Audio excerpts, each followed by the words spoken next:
Hello दोस्तों, welcome to my YouTube channel geography world. आज हम लोग हरियाणा असिस्टेंट प्रोफेसर का प्रीवियस ईयर साल करते हैं। ठीक है, देखिए इसमें जो पहला क्वेश्चन है आपका, भूगोल की कौन सी धारा भूगोल की कौन सी धारा वियतनाम युद्ध और अमेरिकी अश्वेतों के नागरिक अधिकारों का नतीजा है। ठीक है, तो इसमें जो है आपका अमूलवादी, जो आपका सही आंसर है वो है अमूलवादी। ये 1960 और 70 के दशक में क्या थी, एक महत्वपूर्ण धारा के रूप में उभरी हुई थी, जो आपकी अमूलवादी विचारधारा थी। ठीक, अगला जो क्वेश्चन है आपका दूसरा, अपक्षय की दर निम्न में से कहाँ अधिक होती है। ठीक है, तो आपका पश्चिमी घाट होगा, क्योंकि अपक्षय क्या है कि चट्टानों का छोटे छोटे कणों में टूट जाना ही क्या कहलाता है, अपक्षय कहलाता है। और चट्टानें टूटती क्यों हैं भाई, चट्टानों के टूटने के पीछे कारण क्या है, तो उसमें जैसे मान लीजिए कहीं पर वो अधिक वर्षा हो रही है और तापमान भी अधिक है, अधिक वर्षा और अधिक तापमान के कारण उसमें रासायनिक अपक्षय हो जाता है। चट्टानें क्या होंगी, फैलेंगी, सिकुड़ेंगी, गर्म होंगी, तो उस पर जब जल पड़ेगा तो सिकुड़ेगी, तो इस प्रकार से वो चट्टानें टूट जाती है। तो यहाँ पर रासायनिक अपक्षय। और दूसरी स्थिति क्या है कि जो ढाल क्या है आपका, खड़ा है, खड़ा ढाल है, बारिश तेज होगी तो बारिश कटाव के माध्यम से चट्टानें क्या होंगी, खिसकेंगी। ठीक है, इसके कारण यहाँ पर भौतिक अपक्षय भी होगा। तो जो आपका पश्चिमी घाट है वो सर्वाधिक वहाँ पर अपक्षय होगा। उसके बाद पूर्वी घाट क्या है, पश्चिमी घाट की तुलना में कम ऊंचा है। ठीक है, ये लगभग मैदानी क्षेत्र है, इसलिए यहाँ पर आपका अपक्षय की दर क्या होगी, कम होगी। निचला मैदान जो है ये आपका पूरा मैदान ही है, मैदानों में अपक्षय की घटना कम होगी। थार मरुस्थल ये भी आपका क्या है, एक मरुस्थल है जो निम्न स्थलीय क्षेत्र है, यहाँ पर भी आपका अपक्षय की दर कम होगी। अगला क्वेश्चन है, आमतौर पर नक्शे में ऊपर की तरफ ऊपर की दिशा दिखाई जाती है। ठीक है, उत्तर की दिशा क्यों दिखाई जाती है, तो इसका पीछे जो कारण है वो आपका राजनीतिक कारण है। ठीक, कि ये क्या है, इसके पीछे ऐतिहासिक और राजनीतिक कारण है। देखिए सामान्यतः ये कहा जाता है कि कोई भौगोलिक कारण होगा या ठीक उत्तरी ध्रुव उत्तर दिशा में इस कारण से होगा, लेकिन ऐसा कुछ नहीं है। इसके पीछे दिखाए जाने का जो कारण है वो क्या आपका क्या है, राजनीतिक कारण है। अगला क्वेश्चन है, वान थ्यूनेन के कृषि भूमि के उपयोग के मॉडल में चौथे गोले की विशेषता है। 0% प्रतिभूमि, 14% प्रतिभूमि, 33% प्रतिभूमि और 20% प्रतिभूमि। ठीक, तो इसमें जो आपका सही आंसर है वो आपका 14% प्रतिभूमि। देखिए वान थ्यूनेन ने क्या कहा है, कोई केंद्र है, ठीक है, कोई आपका नगर है, नगर के चारों ओर एक संक्रमण पेटी में 6 स्तर पाए जाएंगे। ठीक है, पहले स्तर में क्या होगा आपका, साग सब्जी का उत्पादन होगा, दुग्ध उत्पादन होगा। दूसरे में क्या होगा, लकड़ी का उत्पादन होगा। ठीक है, और तीसरे में क्या होगा आपका, अन्न उत्पादन होगा। और चौथे में आपका प्रतिभूमि होगी, जो जिसमें चारागाह भी होंगे। ठीक है, और उसके साथ साथ अन्न का भी उत्पादन होगा। पाँचवें में क्या होगा आपका, इसमें आपका त्रिक्षेत्र पद्धति होती है, जिसमें प्रतिभूमि, चारागाह और अन्न उत्पादन तीनों क्या होंगे, बराबर बराबर मात्रा में होंगे। और छठवें में क्या होगा आपका, पशुचारण होगा। ठीक है, तो इसमें जो आपकी चौथी भूमि है, ठीक, चौथी के बारे में कहा गया, चौथे गोले की विशेषता क्या है, इसमें प्रतिभूमि कितनी होती है, तो इसमें जो प्रतिभूमि होती है वो 14% होती है। ठीक है, अब अगला क्वेश्चन हम लोग देखते हैं, भारत में ग्रामीण सड़कों का प्रतिशत कितना है। तो भारत में जो ग्रामीण सड़कों का प्रतिशत है, इसका सही उत्तर है 75 से 80%। ठीक है, जो आपका सड़क परिवहन और राजमार्ग मंत्रालय हो आपको बताता है कि 70 से 75%। ठीक है, लेकिन अब इसमें 75% जो आपका आ रहा है वो तीसरे ऑप्शन में है। ठीक है, इसलिए जो आपका सही उत्तर है वो आपका 75 से 80% है। अगला क्वेश्चन है, ट्रांस साइबेरियन रेलवे को दिखाने के लिए कौन सा मानचित्र प्रक्षेप बेहतर होगा। ठीक है, तो ट्रांस साइबेरियन रेलवे को दिखाने के लिए आपका कोनिकल विथ स्टैंडर्ड पैरेलल मानचित्र प्रक्षेप आपका सबसे बेहतर होगा। क्यों, क्योंकि जो आपका कोनिकल प्रक्षेप होता है और एक मानक अक्षांश वाला जो कोनिकल प्रक्षेप होता है वो मध्य अक्षांशीय क्षेत्रों को दिखाने के लिए क्या होता है, सबसे उत्तम माना जाता है। और जो आपका ट्रांस साइबेरियन रेलवे है ये मध्य अक्षांशीय क्षेत्रों में पाया जाता है। ठीक है, अगला क्वेश्चन है आपका, निम्नलिखित विविध भौगोलिक विशेषताओं के साथ, जो आपकी निम्नलिखित विविध भौगोलिक विशेषताओं के साथ एक क्षेत्र के प्रतिनिधि गांवों के चयन के लिए सबसे उपयुक्त नमूना कौन सा होगा। अगर कोई गांव है या कोई क्षेत्र है, उसके जो प्रतिनिधि गांव हैं उसका चयन करने के लिए सबसे उपयुक्त नमूना कौन सा होगा, इसमें जो आपका सही उत्तर होगा वो स्ट्रेटिफाइड रैंडम होगा। ठीक है, स्ट्रेटिफाइड रैंडम क्या है, ये आपका क्या करता है, ये प्रतिनिधियों का जो चुनाव करता है, ये किसी भी क्षेत्र के जो प्रतिनिधि हैं उनको पहले अलग अलग भागों में विभाजित करेगा। ठीक है, और उसके बाद उपयुक्त प्रतिनिधि का चुनाव करेगा। अगला क्वेश्चन है,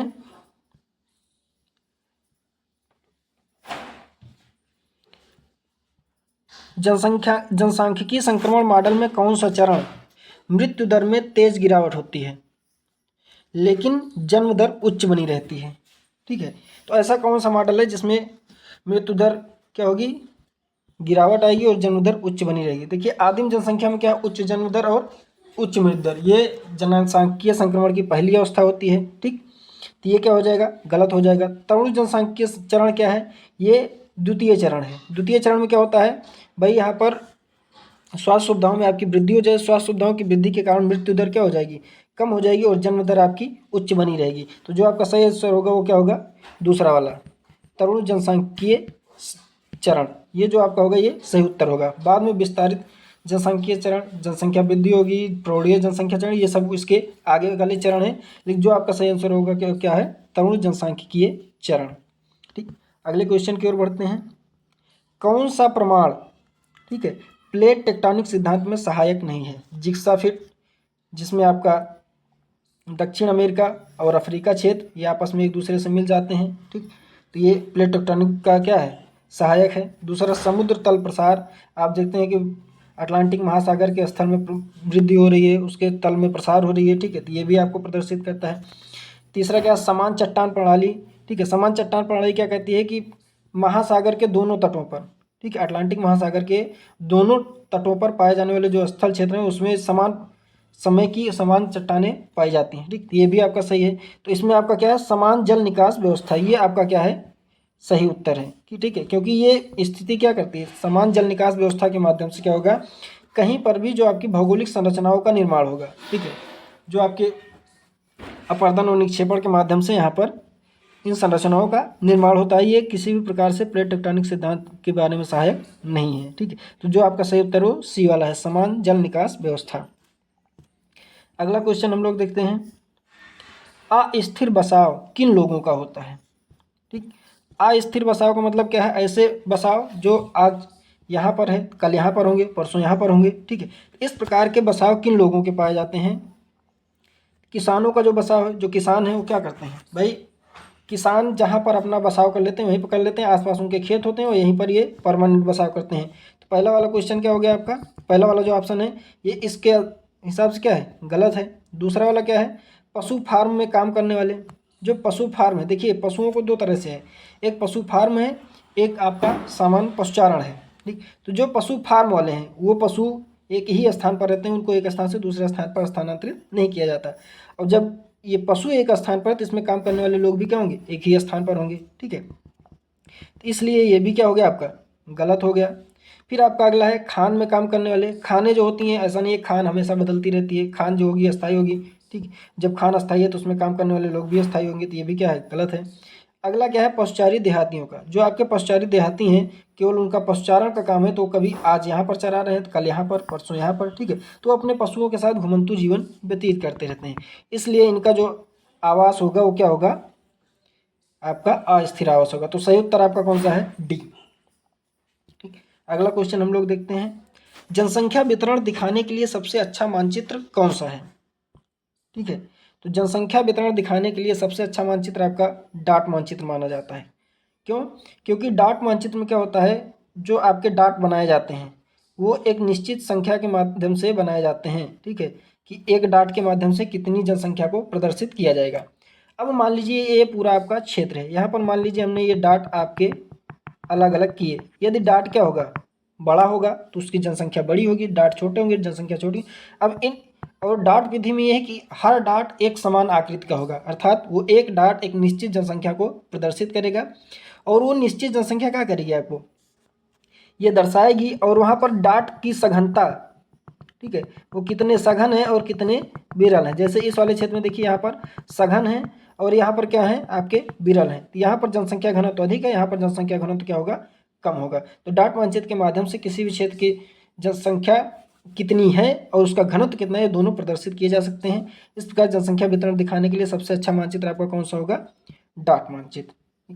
अगला क्वेश्चन हम देखते हैं, संयुक्त राज्य अमेरिका में शहरों की परिधि में, ठीक है, जो संयुक्त राज्य अमेरिका है उसमें शहरों, जैसे आपका ये कोई नगर है तो इसके चारों ओर ठीक है। सब्जियों, फूलों और फलों की गहन खेती को क्या कहते हैं? भाई यहाँ पर सब्जी की खेती की जाएगी, फूलों की, फलों की, ठीक। तो इसको क्या कहते हैं? तो इसको ट्रक फार्मिंग कहते हैं, फैक्ट्री फार्मिंग कहते हैं, मार्केट गार्डनिंग कहते हैं, एग्री फार्मिंग कहते हैं। तो जो आपका सही उत्तर हो क्या है? ट्रक फार्मिंग, ठीक है। संयुक्त राज्य अमेरिका में जो शहरों के किनारे, शहरों के परिधीय क्षेत्रों में जो सब्जियों और फलों फूलों की गहन खेती की जाती है उसे ट्रक फार्मिंग कहते हैं, ठीक है। अब फैक्ट्री फार्मिंग क्या है? तो फैक्ट्री फार्मिंग में आपका पशुधन उत्पादन किया जाता है, ठीक है। जैसे पोल्ट्री फार्म हो गया, मछली का औद्योगिक उत्पादन हो गया, तो ये आपके फैक्ट्री फार्मिंग में किए जाते हैं। और मार्केट गार्डनिंग में क्या होता है? ये बाजार के निकट, ठीक है। देखिए ट्रक फार्मिंग क्या था? नगर के निकट था, और मार्केट गार्डनिंग क्या था? बाजार के निकट है। तो यहाँ पर भी बाजार के निकट बागवानी में क्या किया जाए? सब्जियों की, फलों की, फूलों की खेती की जाती है, ठीक है। अब इसमें दोनों में अंतर क्या है? ट्रक फार्मिंग बड़े पैमाने पर किया जाता है, मार्केट गार्डनिंग छोटे पैमाने पर। ट्रक फार्मिंग जो होगी वो किसी नगर के आसपास होगा, और मार्केट गार्डनिंग किसी छोटे बाजार के आसपास होगा, ठीक है। अब अगला है एग्री फार्मिंग। एग्री फार्मिंग क्या है? भाई ये तो समानता है कि जहाँ पर कृषि उत्पादन किया जाता है, कृषि उत्पादन में जैसे समानता अन्न उत्पादन हो गया, ठीक है। तो इस प्रकार की जो खेती की जाती है वो एग्री फार्मिंग कहलाती है, ठीक। हम लोग अगला क्वेश्चन देखते हैं। अगला क्वेश्चन है हमारा, सुमेलित करना है। बंतु, इनका, जरावा, ठीक है, लैप्स, ये आपके विभिन्न क्या है? जनजातियाँ हैं, और ये जनजातियाँ किन क्षेत्रों में पाई जाती हैं, ठीक है। तो जो आपकी बंतु है ये मध्य अमेरिका में पाई जाती है, इनका पेरू में पाई जाती है, जरावा अंडमान में पाई जाती है, और लैप्स स्कैंडिनेविया में पाई जाती है। तो इसका जो सही मिलान होगा वो 1, 2, 3 और 4 ही होगा, ठीक है। अर्थात देखा जाए तो ये एक दूसरे से सही सुमेलित भी हैं, ठीक। अगला क्वेश्चन है, उष्णकटिबंधीय उच्च दबाव पेटी और उपध्रुवीय निम्न दबाव पेटी, ठीक है। उष्णकटिबंधीय उच्च दबाव पेटी और उपध्रुवीय निम्न दबाव पेटी के बीच वायुमंडलीय परिसंचरण को क्या कहा जाता है? ये आपका ग्लोब है, भूमध्य रेखा हो गई, ये भूमध्य रेखीय निम्न वायुदाब पेटी हो गई, ठीक है। ये आपकी उच्च वायुदाब पेटी हो गई, ये आपकी उपध्रुवीय निम्न वायुदाब पेटी हो गई। तो हवाएं यहाँ पर देखिए कहाँ से कहाँ चल रही हैं। एक तो हवा यहाँ से इस दिशा में चल रही है, ठीक है, ये वाली, और दूसरी हवा क्या चल रही है? इस वाली में चल रही है, और तीसरी हवा इस वाले में चल रही है, ठीक। तो यहाँ पर पूछा क्या गया है? ये आपकी जो उपोष्ण, इसके और इसके बीच में ये वाली जो सेल है, इसको कौन सी सेल के नाम से जाना जाता है, ठीक है। तो सबसे पहले जो आपकी भूमध्य रेखीय निम्न वायुदाब पेटी से उपोष्ण उच्च वायुदाब पेटी के बीच में कौन सी सेल है? इसे हेडली सेल कहा जाता है, ठीक है। और ये आपकी फेरल सेल है, और यहाँ पर इसके और इसके ध्रुवों के बीच में जो एक सेल बनती है इसको क्या कहा जाता है? ध्रुवीय सेल, ठीक। तो उपोष्ण कटिबंधीय जो आपकी उच्च वायुदाब पेटी है और उपध्रुवीय जो निम्न वायुदाब पेटी है, दोनों के बीच जो वायुमंडलीय परिसंचरण है उसे किस नाम से पुकारा जा रहा है? उसे फेरल सेल के नाम से जाना जाता है, ठीक है। अगला क्वेश्चन हम लोग देखते हैं, उच्चतम लवणता कहाँ पाई जाती है? भाई जो सागर हैं, सागरों में सबसे अधिक लवणता किन क्षेत्रों में पाई जाती है? 10 अंश नॉर्थ से 10 अंश साउथ, इसमें नहीं पाई जाएगी। क्यों? क्योंकि यहाँ पर सर्वाधिक मात्रा में वर्षा होती है, ठीक है। वर्षा जहाँ अधिक होगी वहाँ पर लवणता क्या हो जाएगी? कम हो जाएगी।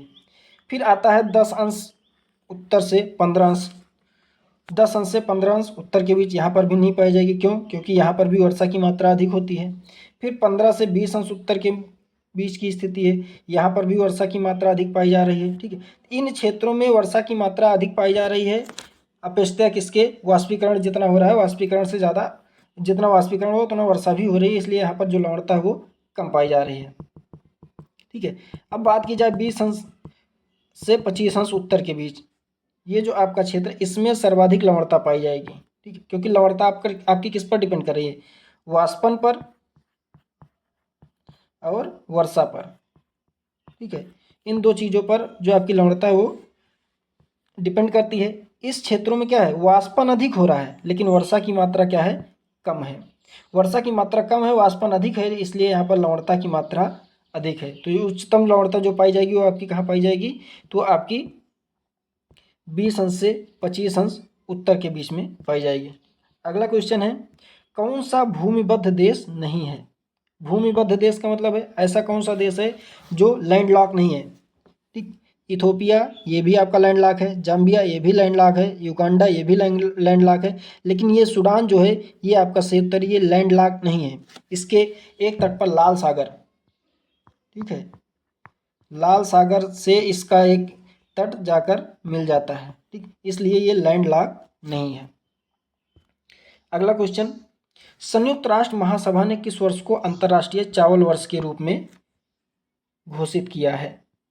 अंतर्राष्ट्रीय चावल वर्ष, ठीक। तो संयुक्त राष्ट्र महासभा ने 2004 को अंतर्राष्ट्रीय चावल वर्ष घोषित किया है। अगला क्वेश्चन हम लोग देखते हैं,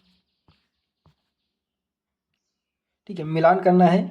इसमें झूमिंग कृषि की कहाँ की जाती है, ठीक है, रोका कहाँ की है, मिल्का कहाँ की है, लदांग, ये स्थानांतरणीय कृषियाँ हैं और ये क्षेत्र हैं। तो किस क्षेत्र में कौन सी स्थानांतरणीय कृषि की जाती है? तो जो झूमिंग है आपकी ये भारत में की जाती है, रोका ब्राज़ील में की जाती है, मिल्पा मैक्सिको में की जाती है और लदांग मलेशिया में की जाती है, ठीक है। तो इसमें अब आप देखिए कौन सा है, ए में तीसरा सब में है, ठीक। उसके बाद बी में पहला, दो में है, ए और सी में, ठीक है। फिर सी में दूसरा केवल किस में है, ए वाले में। तो सही ऑप्शन क्या हो जाएगा आपका, ए। अब अगला क्वेश्चन देखते हैं, वह बार जो द्वीप को मुख्य भूमि से जोड़ता है, ठीक है, जैसे मान लीजिए ये आपका स्थल है, ठीक है, ये आपका समुद्री क्षेत्र है, इसमें कोई आपकी क्या है, प्रवाल भित्ति है, ठीक, और प्रवाल भित्ति है या कोई जमाव है, ठीक, और वो जमाव क्या कर रहा है, मुख्य भूमि को इससे जोड़ रहा है। यहाँ पर कोई आपका द्वीप है और द्वीप को मुख्य भूमि से जोड़ रहा है, तो इस बार को क्या कहा जाता है? तो ये जो बार है आपका, इसे टोम्बोलो कहा जाता है, ठीक। सही उत्तर आपका क्या है, टोम्बोलो।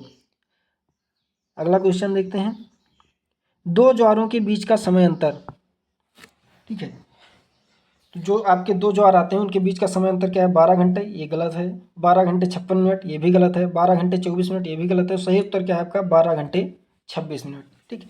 तो यहाँ पर दो ज्वारों के बीच का जो समय होता है, दो ज्वार चाहे वो लघु ज्वार हो चाहे उच्च ज्वार हो, ठीक है, दोनों के बीच का जो अंतर होगा वो 12 घंटे 26 मिनट का होगा।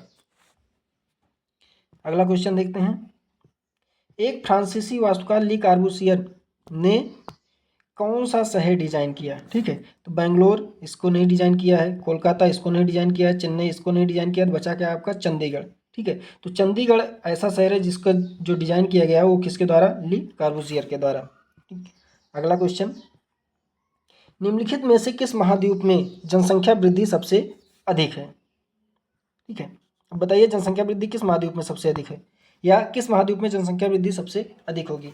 मान लीजिए जनसंख्या वृद्धि कहाँ अधिक होगी, जो आपके विकसित देश हैं या जो विकासशील देश हैं, विकसित में होगा, विकासशील में होगा या फिर अल्प विकसित में होगा, ठीक है, किस में होगा जन सर्वाधिक, तो जो आपका ना तो विकसित में होगा, इसमें भी नहीं होगा, इसमें भी नहीं होगा, जो आपका होगा वो अल्प विकसित में होगा। तो अल्प विकसित देश कौन से हैं आपके भाई, कौन सा महाद्वीप में अल्प विकसित देशों की मात्रा अधिक है, दक्षिण अमेरिका में, उत्तर अमेरिका में, एशिया में, अफ्रीका में, किस में? उत्तर अमेरिका में तो बिल्कुल नहीं है, क्योंकि अमेरिका क्या है आपका, एक विकसित देश है। एशिया में भी नहीं है, क्योंकि एशिया में लगभग सभी देश विकासशील देश हैं। दक्षिण अमेरिका में भी लगभग सभी देश विकासशील देश हैं। तो बचा आपका कौन सा, अफ्रीका। अफ्रीका जो है इसमें सर्वाधिक मात्रा में जनसंख्या वृद्धि दर देखी जाती है, ठीक है। अब इसमें जो सर्वाधिक वृद्धि दर देखी जा रही है वो किन राज्यों में देखी जाए, तो इसमें आपका नाइजीरिया है, इथियोपिया है, लोकतांत्रिक गणराज्य है, ठीक है। तो ये ऐसे देश हैं आपके जिसमें जनसंख्या वृद्धि सर्वाधिक मात्रा में देखी जा रही है। अगला क्वेश्चन हम लोग देखते हैं,